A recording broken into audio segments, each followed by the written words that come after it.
Isang maulan na araw para sa ating lahat mga kalapatid. Sayang yung mga sinakay natin kagabi dun sa isang club mga kalapatid. Hindi rin pala matutuloy yung hagis. Ayan no. So medyo walang ulan pero yun nga medyo madilim. Pero dun sa pinagre-releasean mga kalapatid, sumaambon-ambon eh. Kaya hindi natuloy yung release. Pero ibababa yata yung club natin. Tingnan natin mga kalapatid kung anong oras darating mga Warriors natin. No? Hindi ko sure kung tuloy pa. May pooling daw eh. Pero di ko sure kung matutuloy pa, wala pang announcement. Pero iuwi yung mga kalapate natin sa Porac yata dadalhin. Pero as of now, di pa nga sila nakakabalik, di pa nakaka-release. So ito yung panahon sa atin. Ayan, low tide. Kaya walang tubig ngayon dito sa Gedli natin. Pero mamaya high tide, babalik yan. Mamayang hapon. Nakapagtataka nga eh. Kung kailan muulan saka walang tubig. So ito yung mga Warriors naman natin na one-timers. Hindi natin mapawalan. Dahil nga malakas ang ulan, yan, kita nyo yung tarapal ko, nakasarado pa, no? Protektado yung kulungan natin ngayon, ayan, no? At sa taas, may tarapal yan, dun sa bilaran, no? Ayan, no? Hindi ko natataas to mga kalapatids dahil nga umuulan, hayaanan lang natin to dyan, no? So, pati yung kabila, hindi ko na itataas kasi malakas yung hangin.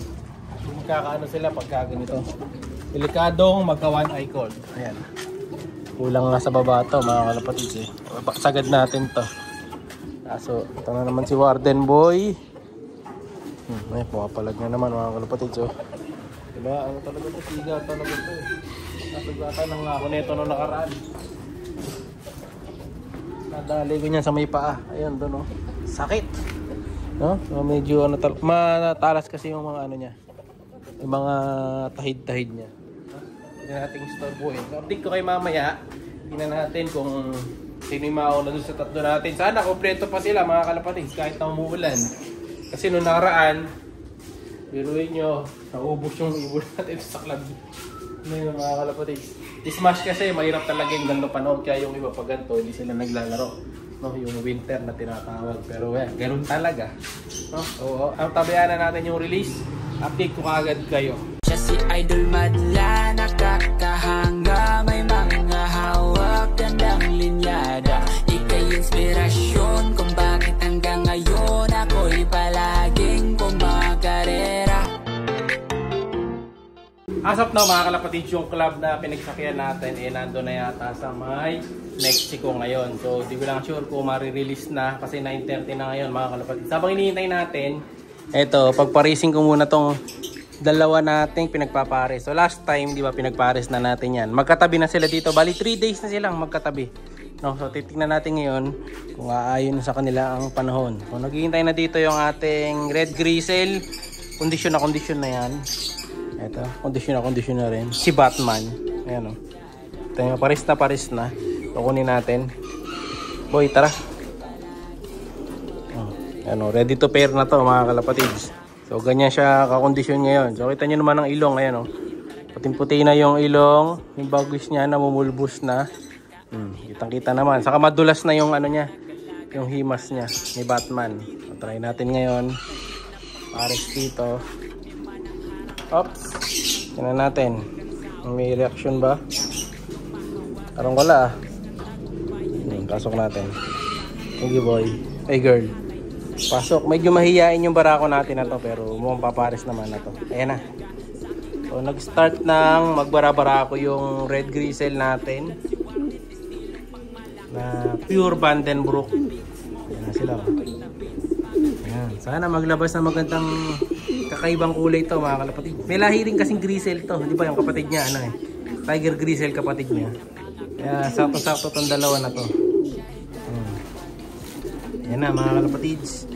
Dinidigahan na. Iwan po kagad mga kalapatids. First meet pa lang. Ayan na, sinakyan na. Ayan na. Uy, 3 points kagad siya mga kalapatids.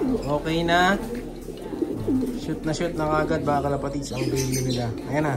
Gusto pa magpa round 2. Itong ibon natin na to. Upo na boy. Isa pa daw boy. Mahihain yung barako natin mga kalapatids. Ayaw na niya. So ano to, mahina ibon natin. Isa lang kaya. No? Tingnan natin. Ang kaya pa niya. Ayaw na mga kalapatids. Pero kung yung ibang ano to, Yung ibang mga barako natin, katulad ng barak, kahit tatlo, sunod-sunod, kaya niya, hindi niya titigilan. Pero ito, okay na eh. No? Mukhang tamad yung barako natin na to. No? Titingnan natin mga kalapatids. Kung sakaling talaga tamad siyang bumarako eh, hindi siya malakas bumarako, palitan natin ng kapares. Pero for now, under observation. Pero unlike kasi nung kasama niya dito na isa, ito yung kala ko babae dati, di ba? Ito, yung isa, yung puti.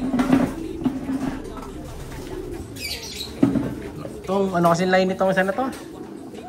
SBR yata to mga kalapatid, stop bandrit yata yan. So ayan. Ito namang SBR natin, pure line din yan, imported. Paris na yan. So ito yung hen, siya yung barako. Ayan. Ano lang talaga sila. Ganyan ang kulay. So sana maglabas ng ano to, kakaibang kulay din ah. So puti siya kahit pinag-Paris natin eh. Sana maglabas ng kakaibang rare color. Condition na rin yan, yung dalawa na yan. No? So okay na yung pairing natin. Ito yung nagbubugan kahapon. Subukan natin kung hindi magbubugbugan ngayon. Tanggalin muna natin yung harang. Lagyan natin ng konting harang pa din para di magkabugbugan ng mabilis. Yan, pares na ulit sila. Na-stress kahapon kasi nga pinagpalit ko, nilagay ko sila dun sa isa eh, katabi nung kabila. So halos may mga itlog na. Ayan, may itlog na to. May itlog na yon. Okay na to, pares na ulit sila. Nagbati na rin. Dito, ito may itlog na rin. Ito itlog pa lang. Ito. Yung Alphonse Vandenbroek natin na malaki. Wala pang itlog pero itlog pa lang yan. Good thing kasi inuupuan na nila yung pugad. Kung nakaraan ayaw talaga magpugad yan. Mga one-tie birds ayaw pa. Kasi kakaitlog lang nito last week. So, ito sila Kobe. Ayan o. May itlog na rin si Kobe Jr. natin mga kalapatids. Yung ating 17 times winner. Ayan na, 17 ba? 18, 17, 17 lang yata yun. May itlog na siya. Ingat na ingat ang mga itlog niya sa kanya. Nakapares niya yung Louis Chu. Ayan. So, waiting lang tayo dyan na mapisa. Anong ba date ngayon? So, ang date ngayon is nasa, ano ba ngayon? 19. So, mapipisa yan 20 days. Mga 10. Bilang tayo, November 10. November 1st week, pisa na to. Yung mga pinagpares-pares natin. Yung second batch, ihahabol na lang natin. Bukas ako mag-start ng pairing doon. No? So, magagamit natin yung iba natin mga breeder pa na hindi nagagamit. So, as of now, waiting game pa rin tayo doon sa inihintay natin na club. Sana ma-release. Yung pooling, sa tingin ko, kalabo na kasi 9:30 na. Pag ganyan, hindi na tinutuloy yung adalasan eh. Pero kung matuloy, maganda. Naglato na pala magkakalak kasi paalis ako. Update ko na lang kayo sa arrival nila. No, pag-asap na, okay naman yung panahon na yan. Ganda naman panahon. Wala naman masyadong malakas na ulan. Nagpakain na rin ako dito sa mga breeders ko dyan. Tapos na tayo dito. No?